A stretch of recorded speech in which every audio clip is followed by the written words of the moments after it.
Stephen, thanks so much for joining me on this podcast. Honored.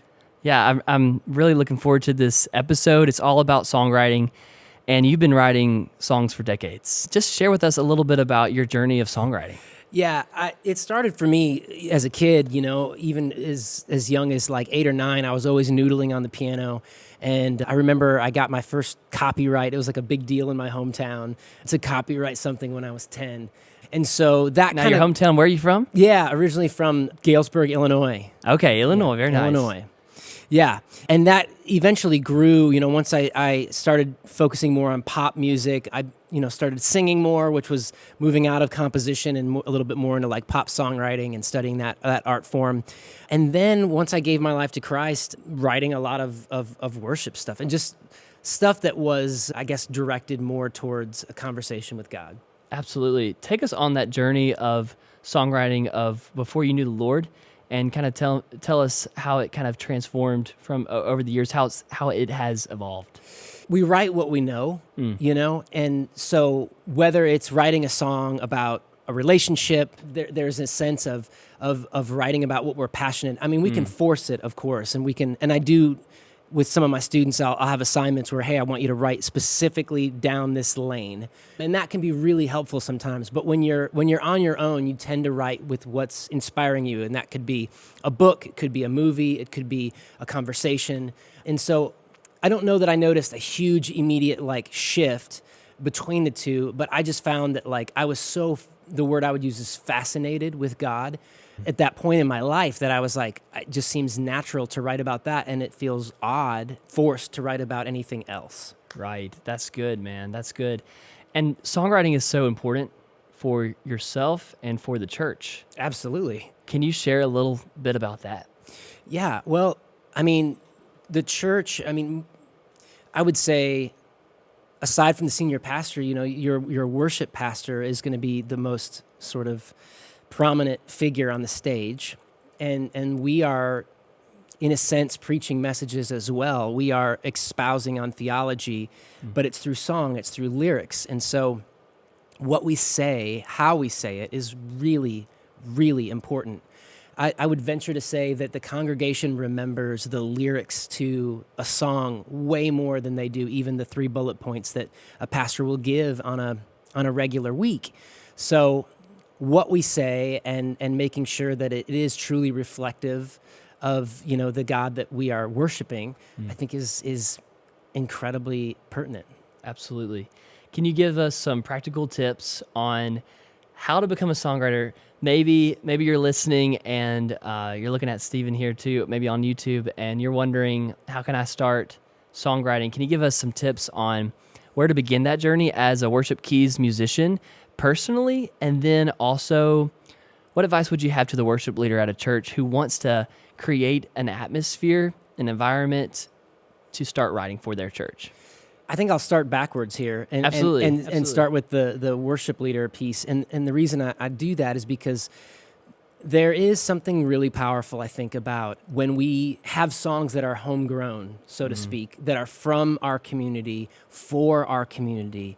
It's a really powerful thing because we're not just sort of copying and pasting what's working on the charts. Not that there's anything wrong with that, but if your community is going through something, whether you're grieving, you're rejoicing, you're expecting or hoping for something, you can really have a strong rallying sense as a community. It's another way to reinforce, I think, that koinonia that we hear about in the New Testament church. And so I think songwriting is one powerful way to say, this is what we sense God's doing in our particular context that's maybe different than what he's doing, over at Bethel or at Hillsong or whatever, worship place you're singing from. Absolutely.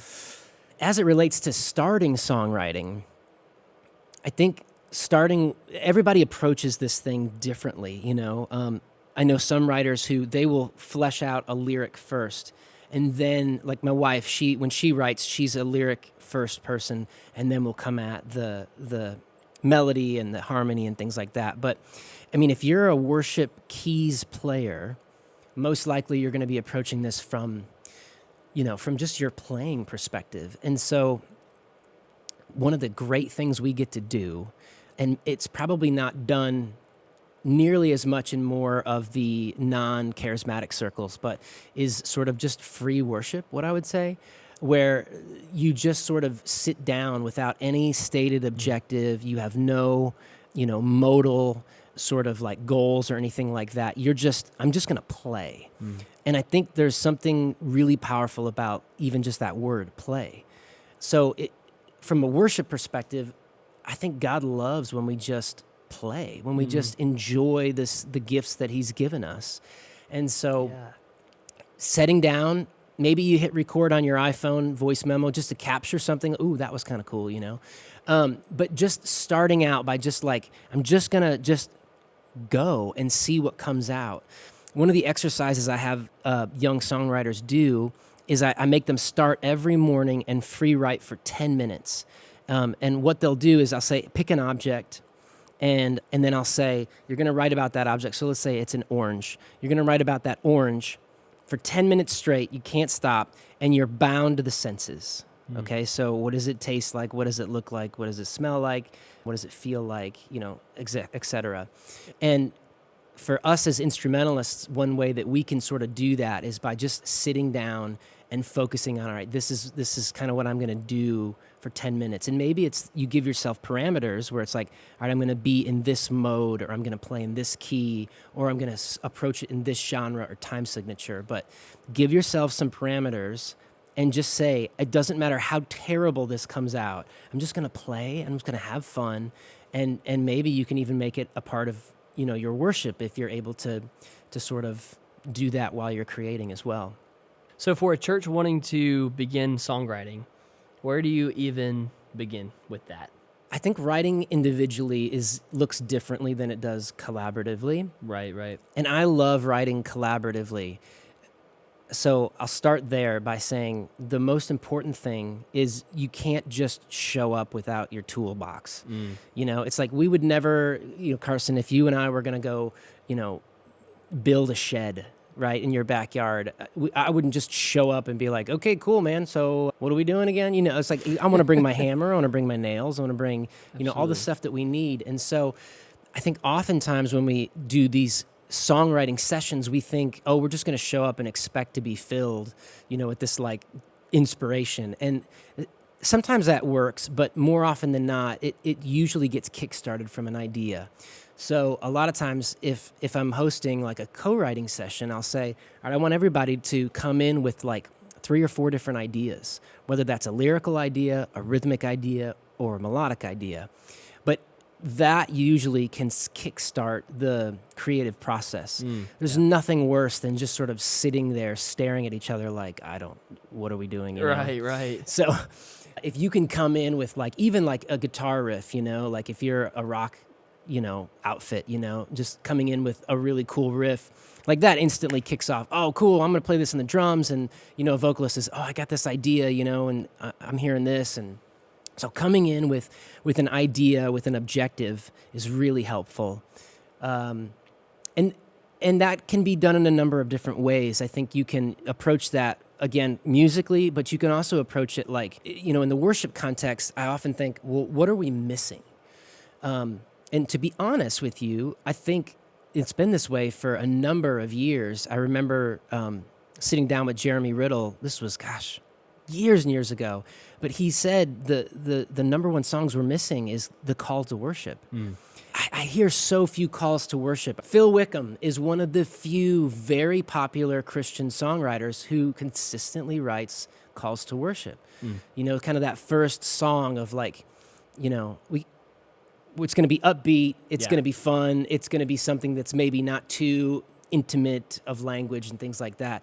I think so much of the songs we get in the church today are like, 3, 4, 5 songs in our worship set, or like people have a chance to like, all right, I'm worshiping now, it's not like we're coming, from out in the lobby with our kids screaming or whatever. Right. So yeah, thinking about, do I want to write a particular type of song, or what needs to be said that's not being said in our community? So from a communal context, I think coming in with a few tools in hand is really, really helpful. I love that analogy with the shed. And oftentimes with songwriting, we have tools in place, but not necessarily rules, right? You have Yeah. tools for the songs, Yeah. not necessarily a structured rules of things, right? Yes, absolutely. I think rules with songwriting, there really are no rules. There is no right answer. There's no wrong answer. And then you get the little asterisks where it's like it depends on the context, right? Absolutely. Like, because if I'm in a jazz context, there's certain rules that I sort of have to abide by. And if we're in a worship context where I'm expecting a non-musician congregation to sing along with, well, now all of a sudden I might not be able to do that really cool leap melodically that, sounds cool to me and it's challenging, but the average person just has no chance of following me to do. So when we're writing for the worship context, it's like, no, there are no rules, but if we expect people to follow along, we do sort of have some guidelines that will help us. So going back to corporate writing, logistically, as far as time goes, I know many leaders are saying, we don't have the time because people have their jobs, they have their lives. Yeah. I've heard of churches setting aside 2 days of the month, like a Friday or something, or a Saturday, where you have a morning session and an afternoon session to hash out these ideas. And you go into rooms, kind of talk about how much time do you need to really flesh out one song, a few songs, and then also talk about, do we include the pastor? Do we not include the main pastor? How important, because I know there's a lot of senior pastors that co-write with worship leaders, right? It's interesting. If you follow the trends on the Billboard charts, what we've seen is over the past 10, 15 years, the number of songwriters on a hit has grown exponentially. Yeah, absolutely. But I question if that's all in one space or if it's like, okay, the initial idea is done by a smaller group and then it gets handed off to a song doctor or somebody like that can help kind of spice it up. I do think there can be too many people in the room. I think for me, I found that I work really well with one or two other people, particularly when it comes to writing lyrics. Jamming with the band, that's easy. You can do that with your rhythm section, and you can even do horns or strings and things like that. But when it comes to writing lyrics, I think there's a bit more of an intimate, nature in that.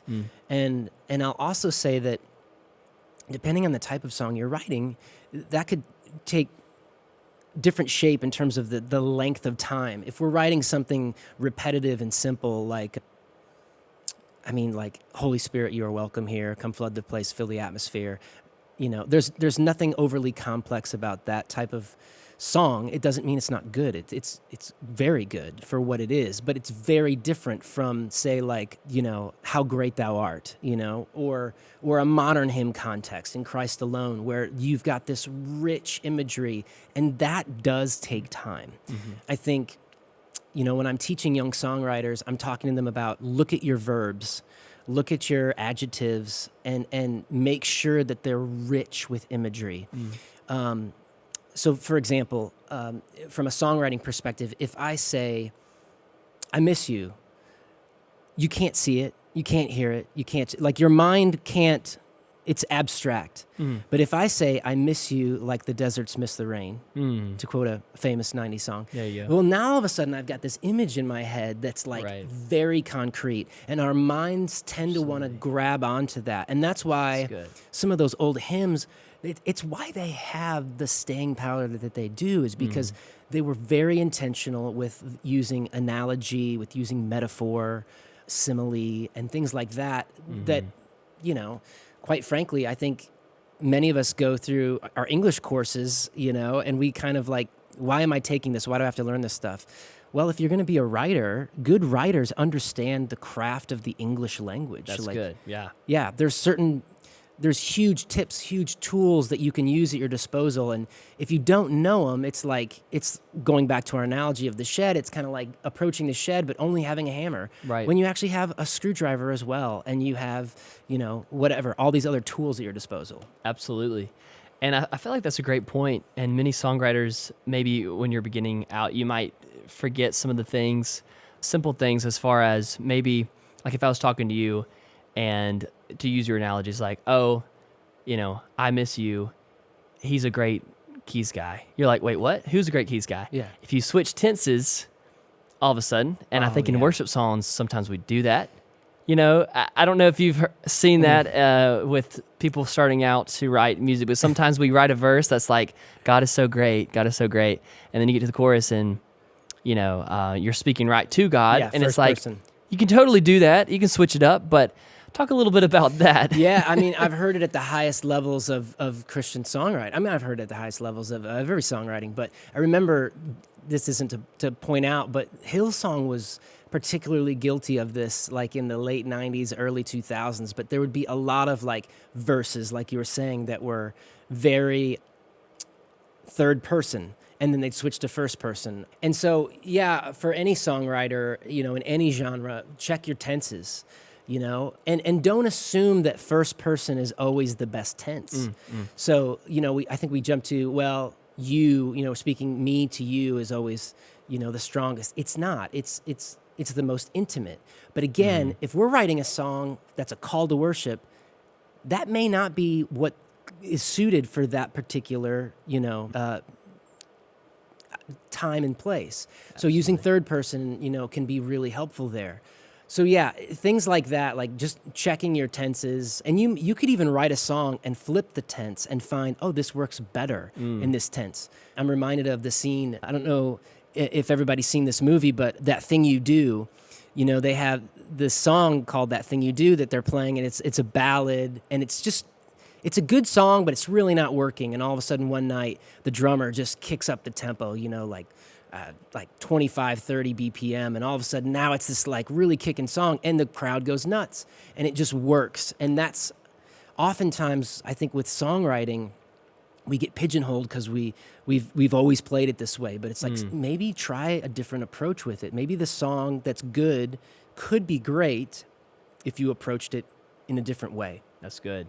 I like that. Let's talk about play on words. There's a song that I love by Carrie Jobe. It's off of the Blessing album. Okay. That just not too long ago came out. And the song is called Your Nature.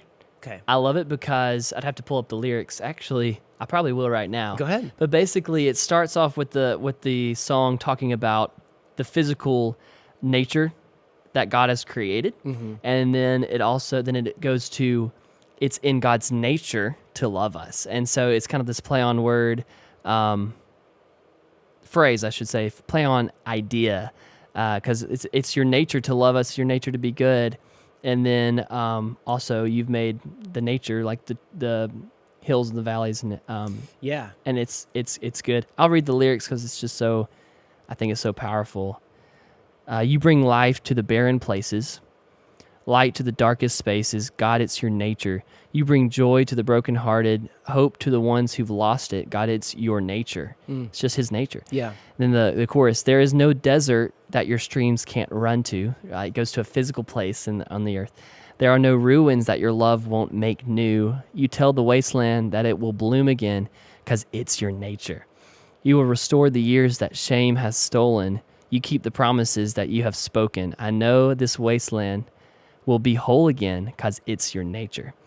And then verse 2 goes on, you bring peace to the war inside us. Speak and all fear is silenced. God, it's your nature. You bring joy to the brokenhearted, hope to the ones who've lost it. God, it's your nature. Repeating that line again, goes to the chorus.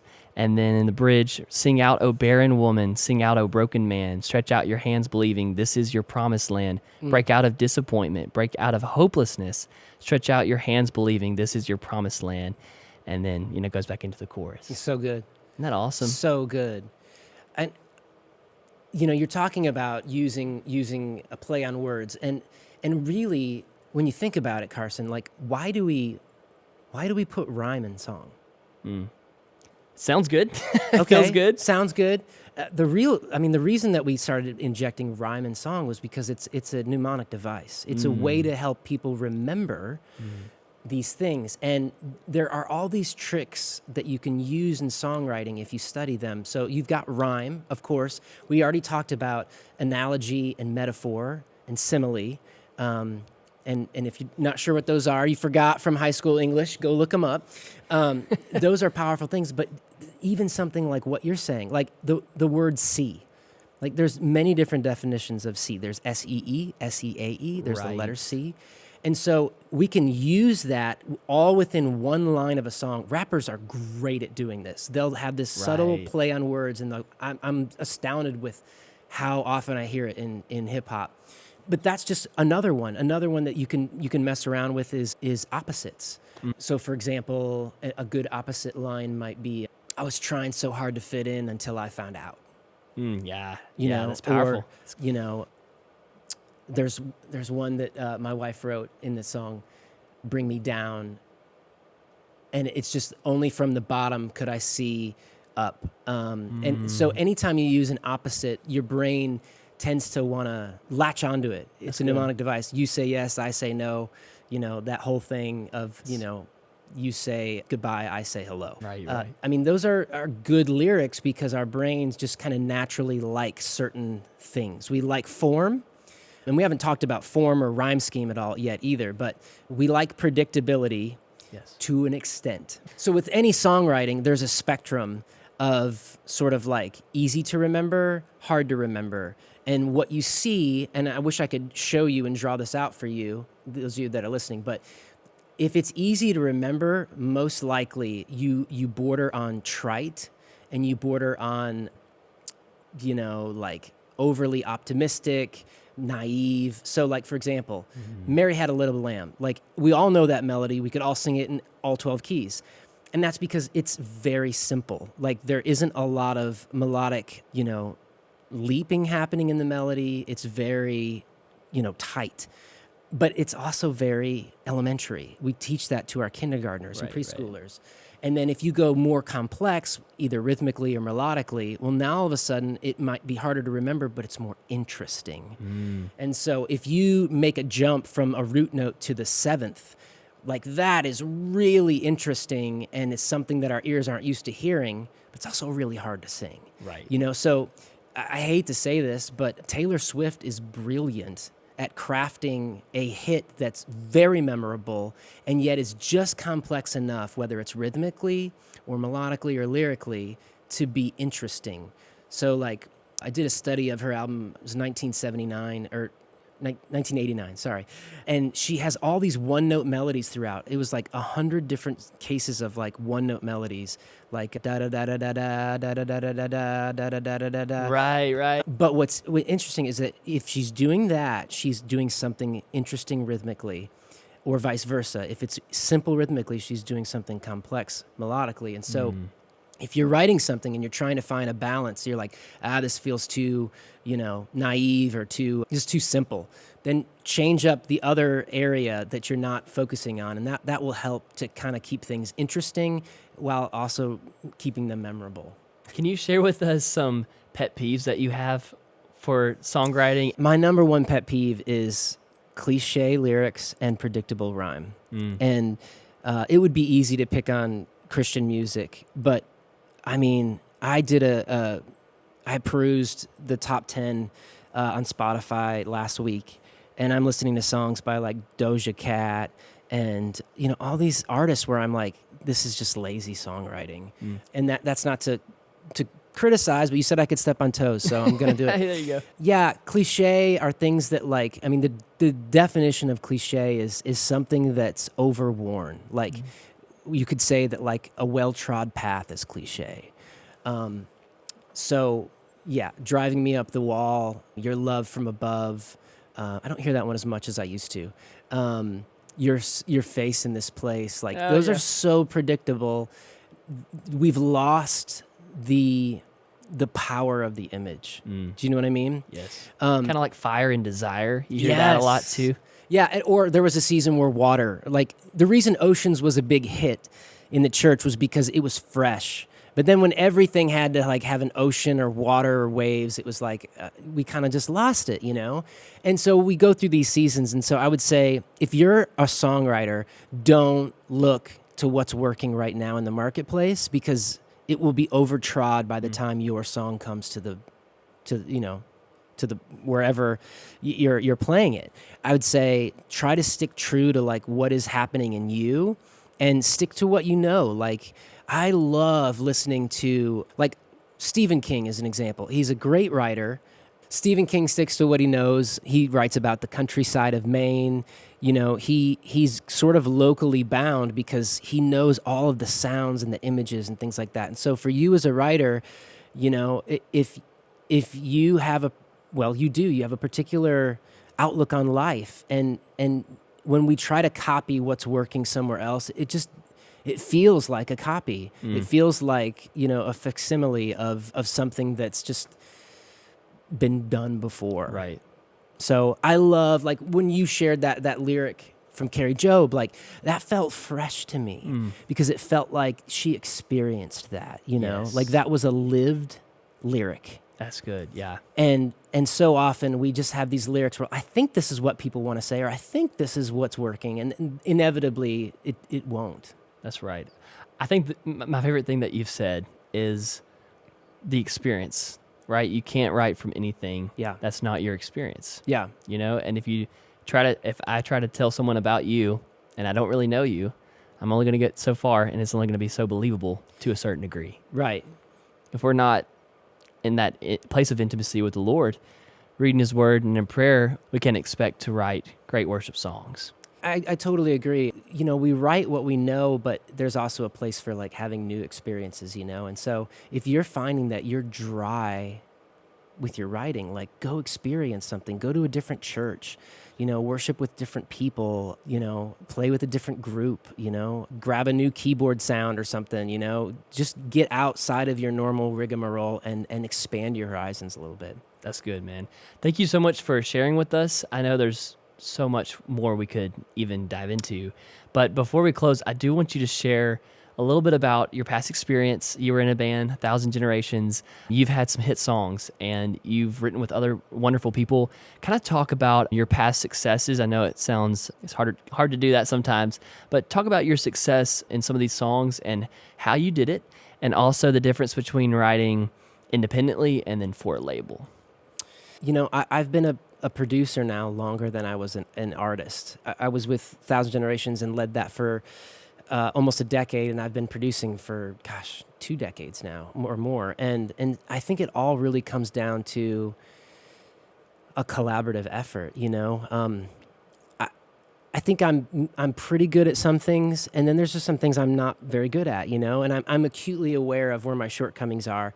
And when you know your shortcomings, you can pair up with someone who's exceptionally good. That's good. At their thing. That's good. And that's why I think, you know, I am a big advocate for you know, record producers out there, because I think there's something powerful about someone coming alongside your work and saying, this could be better, you know, this could be ratcheted up a couple steps.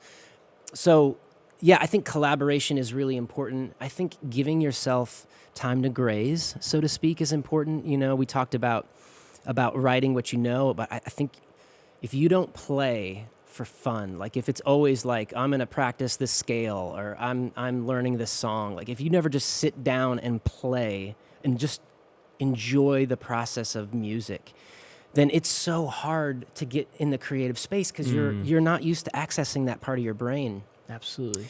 And so, yeah, I know that you've created some things with like Main Stage, and we've got a Nord keyboard here. I think there's something great about I've got the next hour, and all I'm going to do is just turn knobs and play with sounds, you know, and just enjoy what this moment has in front of me. So being present is important with the creative spirit. That's good, man. Can you talk about a little bit about writing independently for yourself, Sure. maybe with your band, with a band, with the church versus a label? Yeah. I think there's something very beautiful and sacred about writing without commerce in mind. I teach at a university, Stanford University, and back to back, I teach Intro to Music Business, which is all about commerce, and then I teach songwriting, which is all about the creative act. And they do have to intersect if you expect to have an audience, but the reality is that I think for me personally, I found that the more success that we were having, the more pressure I felt to write about certain things or in a certain style, in a certain vein. Say that again. Say that again. Yeah, I think the more success you have, the more that you sort of get pushed into these boxes of like, we really need you to do more of this, less of this. Right. Which kind of goes against like the adventurous spirit of songwriting, you know? Like, I'm all for, here's your boundary markers, here's your lanes, but when you have to write something that fits within this very narrow band, you know, whether it's like we need, you know, just an absolutely killer, you know, top 10 hit or whatever it is, it's almost bound to fail because it's almost like you're writing out a math equation that makes sense, except that's not what we're doing, you know? Like, we're trying to like access this creative thing. We're trying to harness this intangible thing. And that's really hard to do when you're doing math at the same time. I remember when we were starting to really get some traction in the marketplace, we'd done a few shows with Mercy Me, and the drummer Robbie was saying to me like, it's so hard to write a hit. And these are guys who've like written hit after hit after hit after hit. And I was like, well, why is that? And he said, because it's a moving target and you don't know where it's just randomly moving. So if you throw the dart at where it was, you missed, you know? And I think he's right, you know? And so I think it's important to have some boundary markers and to recognize, you know what, maybe this song's just for me. If it's like, and there's nothing wrong with that. Like, not every song is for a wide audience. Right. And it's okay also to say, all right, like, this song feels like it has a little bit more of a mass appeal. And if there's one thing I would say in terms of the best tip to leave you with, it's that find people you trust that will speak truth to you in terms of your songs, you know, like ask them to like give you unguarded feedback, you know, and then get your thick skin on so that you can hear it, you know, when they say verse 2 is weak compared to verse 1, or, you know, your bridge is too predictable. But if you can get a couple of those people in your life, man, that's a great thing, because they'll be able to tell you like, that is so beautiful, it's a song for just you. You know, or man, that's going to be a hit, you know. There's this story about, there was this great song by this guy named Bob Carlyle called Butterfly Kisses. It was like this super like kind I of played like, it at plenty of weddings. yeah, too. you know, it's at every wedding. And you know what, it's sappy, but it's great. And they had recorded his whole album up to that point, and they were literally like wrapping up in the studio, and he just starts kind of noodling on it and singing it because he had like written it for his daughter. And the producer just stopped dead in his tracks and was like, dude, we have to record that song. Where did you get that? And he was like, no, this is way too sappy. This is just a private song. And he was like, no, you don't understand. Like, that is the hit. Like, that's the hit. Wow. And he couldn't see it. And I think as creatives, we often cannot see it because we're just too close to it. So to find someone who can really say, no, man, that's gold, or keep working on that one, that's great. That is awesome. And time is running out, but I do want to know your journey of playing keys. You're an incredible pianist. I want to ask everyone on this podcast this question, but how did you learn piano? At what age did you start, and when did you just begin to love it, and then also start incorporating songwriting? Like, at what age did you do that? Yeah, for me, there was never a start. It was like I sat at the piano, and like the first thing I did was write. It was hard for me. It was, you know, I know how to read music, but it's still like it feels a little bit like doing math, and so for me, my journey started with just noodling, playing the Beatles at age 8 on the piano, learning chords, learning sounds and things like that. I probably came at it backwards from some of your listeners who started, I'm just going to learn how to play Fairlease, I'm going to learn how to play the entertainer. I did all those things, but it was like after I had already kind of developed my ear.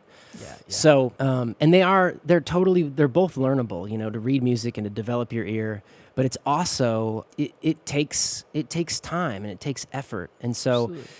yeah, I started off playing just pop music, transitioned into classical because my technique was terrible, and I learned good technique with classical music and cannot overstate the power of knowing that repertoire. Absolutely. But then really got into jazz, and that was where my mind flipped a switch in terms of like hearing, like listening, instead of like being, what am I going to play? Like now all of a sudden, like my approach now is like, what's the drummer doing? How can I reinforce what the guitar is saying?